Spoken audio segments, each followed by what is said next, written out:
What's up, everybody? Tomorrow we get Season 25 of Apex Legends named Prodigy.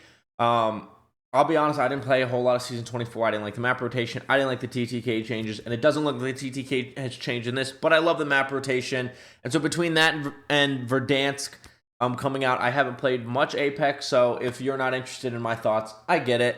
But we're going to go through the patch notes today. Of course, please don't forget to like, subscribe, and hit the notification bell if you like this type of content and want to see it first. And comment down below what you think of the game, the patch notes, the changes to Apex, whatever that we talk about today. I will be playing this tomorrow when the season drops. So if you want to come hang out live, my Twitch is linked down below, as well as my other social medias, my single player channel. If any of that interests you, all of that is linked down below.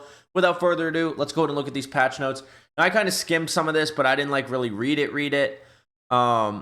And so, like I said, it's Prodigy. There's a trailer. I'll link this down below as well if you want to go read this for yourself. Anti-cheat. Before we jump into the seasonal updates, here's a quick progress check-in on anti-cheat.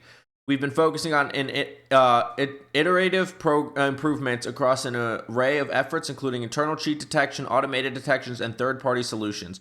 Our ongoing work against teaming has continued to have positive impact on bad behavior, primarily in ranked. We've also ramped up efforts to combat bot activity performed by automating certain devices, and a decrease in nefarious bot activity should be noticeable in your matches by the time you read this. I am the bot activity. This population may be small in but their actions can still disrupt your time in the Outlands, and we're continuing to target actions against these players to ensure that every match is worthwhile.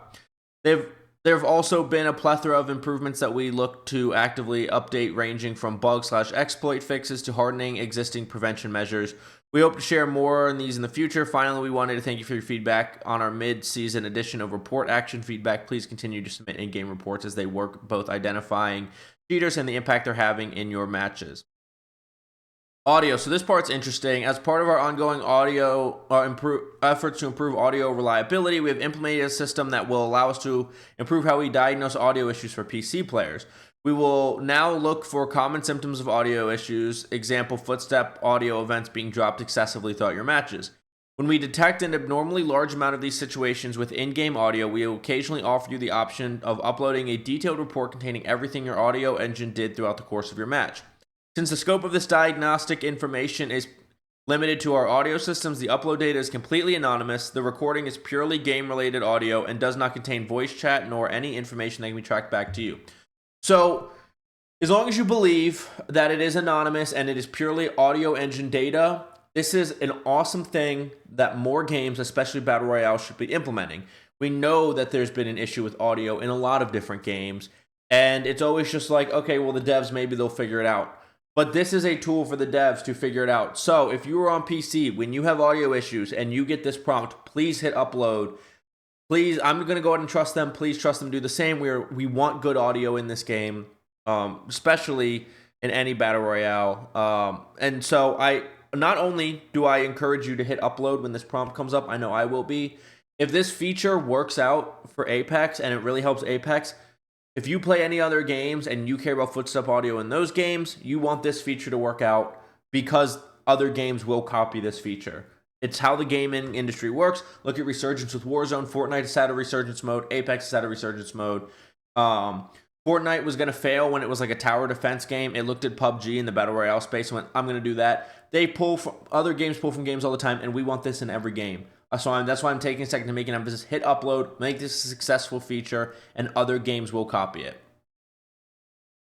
Matchmaking. This season, we're tackling matchmaking quality through region population management, leveraging skill values in ranked, and increasing queue wait times for the high-skilled lobbies. Population management comes in the form of system improvement, a form of a system improvement. Wow, I'm struggling. That allows auto merging of players into higher population regions to expand the pool of available players to closer skill matchmaking. Since the available pool on each platform in each region and at any time of day can vary quite a bit, we are testing ways to get those players together without sacrificing too much latency. The next two major changes this season focus on matchmaking quality and ranked. So when you read that, putting players into higher population regions, the first thing you're going to think about is ping, aka latency. And so they're trying to mitigate that. So it'll be interesting to see how this goes, see how ping operates. Now, I'm on the East Coast, so I shouldn't have too much of an issue with it. And I'm not super far from Texas. Like when I play Warzone, my ping to Texas servers is like 30 something. And that's not horrible. It's what my ping was before I moved. And so if it means better matches where I'm not running into these like multi-time Preds who just haven't played ranked this season, then fine. I'm good with 30, 40, 50, 60 ping. Anything over that, I'd rather play the better players. The first change is how players are reset each season. Initial rank and tier placement is based on the player's track skill value and not how much RP they had at the end of the season.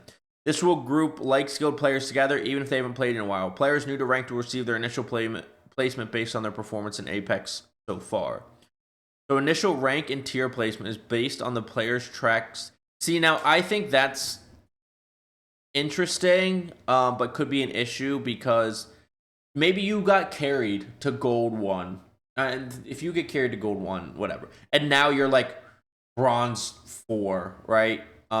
People might be upset about that as opposed to just going down to like gold 4, silver 1, right? So we'll see how that is reacted to, but I don't think it's too much of an issue. I think it'll be healthier for player experience in the long run. The second change is part of our seasonal tuning for matchmaking, which this time around means asking our Platinum, Diamond, and Masters, including Predator players, to wait a bit longer while we try to find them opponents that are closer to their RP value. Skill and RP aren't the same thing, but they are closer than they have been in the past. So that's good for the rookie, bronze, silver, gold players to be less likely to face Platinum, Diamond, and Masters. I expect gold players in your lobbies, especially gold players, you'll still find some Platinum, but less Diamonds and Masters and Preds. Arenas is back. I'm not going to read into that. Death by Design's a cosmetics event. Not worried about that. Store updates. Exotic shops are now going to have some level 100 Battle Pass reactive skins. Legend Locker's been expanded in the store. Legend Select animations. Unique Legend Select animations are always fun to spot. Ahead of the match, we're expanding Legend customization with a new animations tab in the Legend menu where you'll be able to equip certain future Legend Select animations with any of those Legend skins. Fine. Patch notes. So this is the real important stuff. Balance updates, care package rotation. The bow check, compound bow, and havoc return to the floor. The bow check's coming back because it's celebrating the new legend, which is an archer. They have a blog post about him, and we can quick go over it at the end. We can quick go over this blog post, but that'll be at the end. And I'll link that down below too if you just want to check that out on your own. Triple Take enters the care package. Gold weapons are bow check, hemlock, longbow, mastiff, wingman. Game updates, arsenals. They added voiceovers for pinging and interacting with arsenals. Before Lupin resets, light, heavy, and energy arsenals now give 2 blocks of ammo with each pickup. Ammo at all arsenals now takes 20 seconds to respawn, was 10 seconds. So you get double the ammo, but it takes twice as long to respawn. So it's just a different way it operates. After Lupin resets, enhancing your weapon will now give at least 2 attachments, adding a slight flare to the model to show the arsenal has reset. Ammo at all arsenals only takes 10 seconds and grants a full stack of ammo. And that's after Lupin reset, which is what, after Circle 2? Legends, Assault Class, Battle Surge removes scan on shield crack. Health bar now lingers for 3 seconds, was 4 seconds, and move speed boost now applies while sprinting during active window. They essentially say they remain popular and powerful, so they're trying to take a step back.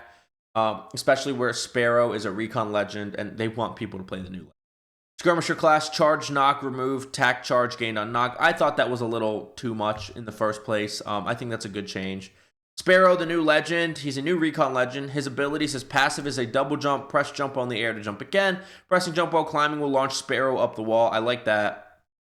Carrying additional arrows and explosive arrows for the bow check. That's nice. They really want him to be the archer that he is. The tactical is a tracker dart. Shoot a tracker from your gauntlet that will reveal enemies who walk within its line of sight. These darts can also be used to activate survey beacons from afar. That's sick. I'll be honest, I did not read that new patch note, that new blog post on him. I was just waiting for the patch notes. I love that they can be used for survey beacons because I love survey beacons. I 100% use them all the time, and it frustrates me so much, especially when I'm wanting to play my favorite Vantage and people don't scan them. It drives me insane. Ultimate Stinger Bolt shoots a large arrow that will anchor where it lands. After it charges up, it will shock anyone when it's within its range, causing damage and slowing any opponent it hits. I wonder what happens if you hit enemies directly. I'm definitely going into the firing range when tomorrow when I play, seeing what happens when you at least hit the bots directly. Like, does it Does it damage them? When they move, does the tracker move with them? Same thing with the charges or the shock. Does it move with them? Upgrades level 2. Extra traps gain additional tactical charge and +2 traps in the world. Hunt target. Sparrow gains a speed boost when running towards a marked enemy. That's interesting. Level upgrades for level 3. Alternate mode. Alt now has 3 charges that fire fewer pulses in a smaller radius. Maybe. Life Siphon. Sparrow's health and shields are recovered if enemies are damaged by his alt. I don't really like either of his level 3 upgrades just from the sound of them. Obviously, they might play better than they sound, but I'm not digging really. And like the upgrades level 2 are better than level 3, but I mean, once again, it depends on how this tactical works. And I'm guessing when it says +2 traps in the world, like I could shoot arrows in places, and like after a certain amount, the other ones would despawn, and then they'll just sit there until they're activated or despawn. That's what I'm guessing then.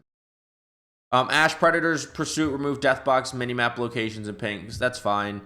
Previous hotfix, increased alt max distance travel to 2.5 seconds. Increased alt minimum distance travel to 0.5 second. That's good. Her alt so strong. Conduit previous hotfix increased tech health regen per tick to 4. It was 3. Mirage previous hotfix increased the number of decoys created during ultimate to 6. Was 5. Pathfinder grappling hook cooldown now variable, ranging from 10 to 30 seconds depending on distance traveled. I like how they word that as if it didn't used to be variable. Zipline gun, integrated zipline Zen upgraded into base. Damage mitigation increased to 50%, was 25%. Upgrades level 3, feeling zippy. Gain a second zipline gun charge, replaces zipline Zen. That's really strong. Grapple God, gain a second grappling hook charge. Replaces grapple cooldown plus. I like the changes to Pathfinder there. The damage mitigation on the zip for him at 50% is great. And having the zipline gun charge, having a second one of those can be really strong for rotating or taking the power position. Grapple God, gain a second grappling hook charge, replaces. That's also very good. I think if you're playing solos, or not solos, if you're playing pubs or you're just going for high kills, I would go Grapple God. If you're really trying to play like team-based ranked, feeling zippy for sure. Seer, previous hotfix. Some of these dev notes are fine too. Dev notes. Remember me, friends. I may kill you. Seer, previous hotfix. Decrease the time for attack to hit targets. Decrease the time for attack to finish. Ammo and attachments. Gold sniper stocks. New stock tier added. Usable with all sniper and marksman weapons. No movement penalty while a weapon with a gold sniper stock is drawn. Interesting. I mean, I guess it's for if you're rotating and you don't put away your sniper. Okay. Sniper stocks, marksman only, improves ADS in and out of speed bonuses for all levels. Improved raise and lower speed bonus for all levels. So sniper stocks on marksmen's got buffed. If there's not a 30-30 nerf in here, the 30-30 that got buffed last season will be very, very strong. The G7 will be pretty strong too. Pop-ups, boosted loader removed from floor loot. Skull Piercer added a floor loot for the 30-30 longbow and wingman. I think we might be in for a 30-30 meta. I'm so bad with the gun shield generator. No longer usable with Devotion and L-Star. Can now be used with Hemlock. Accelerator removed from, which, I mean, that's fine. It's really easy to track and pay attention to that stuff, but it was easy. It was like, oh, it's all the LMGs. Whatever. Not a big deal. Accelerator removed from P20, Volt, and Wingman. Added to Bocek, Devo, Mastiff, and Sentinel. Previous hotfix alt charge from Nox and assist reduced to 20%. Was 30%. Weapons. AR Havoc rifles. Now back on the floor. Decreased damage to 19. Increased hipfire spread. Recoil. Increased select fire remove. So just back to how it was before. Hemlock Burst AR. Previous hotfix. Increased headshot damage by 2. Increased mag sizes. LMGs. Devo. New perk equipped. A purple tier barrel, stock, and mag will turbocharge the Devo, reducing its spin up time. So if you get all purple attachments, it will turbocharge the Devo. That is interesting. I wonder if it'll ever be in oh my god, big mall. You know what I'm talking about on World's Edge. Improve the scaling with higher tier barrels. Improve the scaling with higher tier stocks. Increase purple mag capacity. L-Star, previous hotfix, increased vertical and horizontal movement. The recoil pattern slightly reduced projectile size. Marksman, Bocek compound bow is now on the floor. Can also be found on sniper arsenals. Added sniper stocks as an accepted attachment. Uses its own reserve of 40 arrows similar to a care package weapon, so there's no ammo on the floor. Arrow shot into the world can be retrieved to replenish supply. Arrow shot into players can be retrieved from top of death box 4 max. Arrows cannot be found in floor looting. So you have to go pick up your arrows. Max charge damage increased to 55, or decreased to 55. Decreased rate of fire. Shatter caps removed. RP shatter caps. Hope we see them in the game again at some point. Frag grenades can be used to energize the bow check with explosive arrows. Must fully draw in order to fire an explosive arrow. Explosive arrows will stick into the world or a player on hit. Explosive arrow on hit damage reduced to 40. Headshot was 64. Explosive arrows will explode in a 5-meter radius, dealing 25 extra damage after a 2-second delay. It'll be interesting to see how good those are. Dev note, explosions are cool. Triple take. Damage per bullet increased to 23, was 22. Increased rate of fire. Choke speed significantly increased. Gun shield generator added. I think we might be in for a marksman rifle meta. Pistol P20, previous hotfix, decreased damage, mag size reduced at all tiers. Wingman, slightly increased rate of fire, added laser sights as an accepted attachment. Dev note, lasers are cool. Shotgun, EVA 8, greatly reduced rate of fire at base and all bolt tiers. Damage per pellet reduced to 6. So they made it shoot faster, nerfed the damage. EVA 8's been super strong. It'll be interesting to see how strong it is or isn't. SMG, all SMGs, previous hotfix, increased headshot damage by 1. Volt SMG, previous hotfix, improved hipfire values by normalizing it to other SMGs. Sniper, charge rifle, increased limb damage. Longbow and Sentinel, increased limb damage as well. Maps for pubs and ranked: Olympus, Stormpoint, and World's Edge. Olympus and World's Edge are my favorite. I can tolerate Stormpoint. I wish it was E-District, and then it would be all 3 of my favorite maps. But this map rotation is way better than what last season was, and definitely motivates me more to play. Mixtape maps, I don't care. Modes. Arenas is back from May 6th to 19th. It's the regular mode. No legend perks or upgrades. Buy your loadout and fight in intense 3v3 deathmatch combat. I cannot wait for that. I actually loved Arenas, and I can't wait to play it again.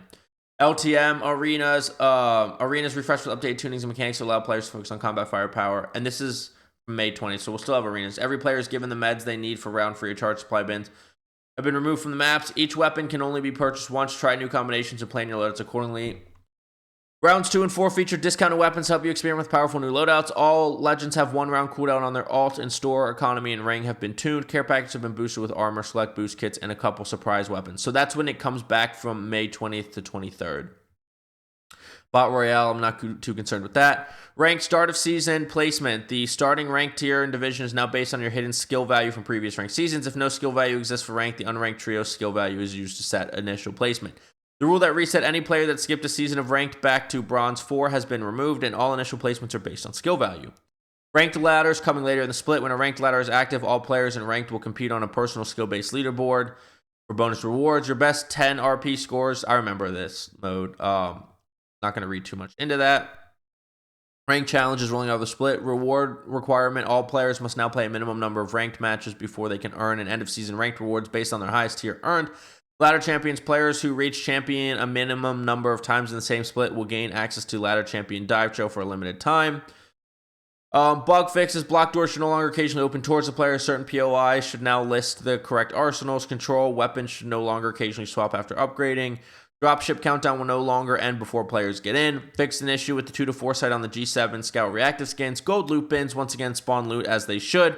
Sprinting out of mantle should no longer cause inconsistent sprint speeds depending on settings. Storm point, which isn't in rotation, fix some issues with the ring visual effects sometimes disappearing. Alter fixed rare issue where you could shoot while phased after a void siphon. Portal should no longer be created for an enemy that died while being summoned to the void nexus. Conduit fixed crash with passive when allies disconnected in certain states. Lifeline dock should once again deploy sans the broken targeting state. Loba heat shade skin is no longer too visible at a distance. Mirage cloak while healing should no longer occasionally end early when exiting a lifeline halo. Alt cloak should no longer end early when immediately reviving an ally. Watson passive once again recharges extra shields given by controller class perk. Quality of life, firing range meow. The new legend, he has a cat, so I'm guessing the cat's in the firing range somewhere. Legend Locker added additional info panel for some screens, added sorting ability to screens to default rarity owned and alphabetical. Lifeline reduced the intensity of Doc's teleport trail to reduce visual clutter. Previous battle pass reactive items are now available in the exotic store. Progressed and completed challenges and match summary now show up to 15 challenges was 5. Reduce the size and frequency of accelerated weapon screen effects to be less obstructive.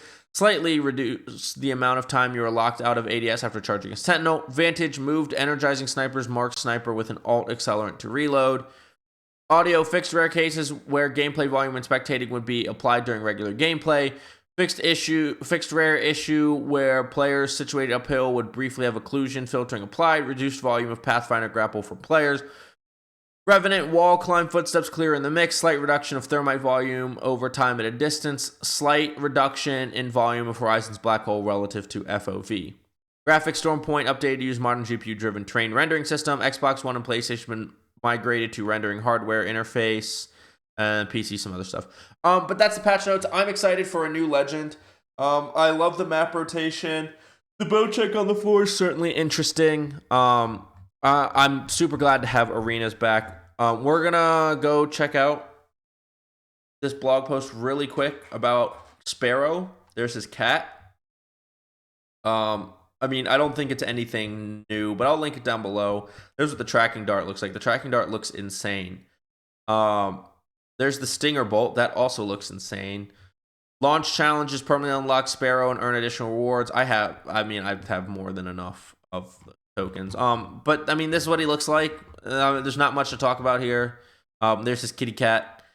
If you want some of the lore, here's the lore. You can pause to read it, or like I said, this will be linked down below. But that's season 25. That's the patch notes. That's what we're expecting. I'm super excited. I hope you're super excited. Like I said, all that stuff, Twitch, social media, single player channel, this is all linked down below. Feel free to check those out. And thank you so much for watching. I will see you on Olympus, World's Edge, and Storm Point. Get frying. Have a good day. Bye.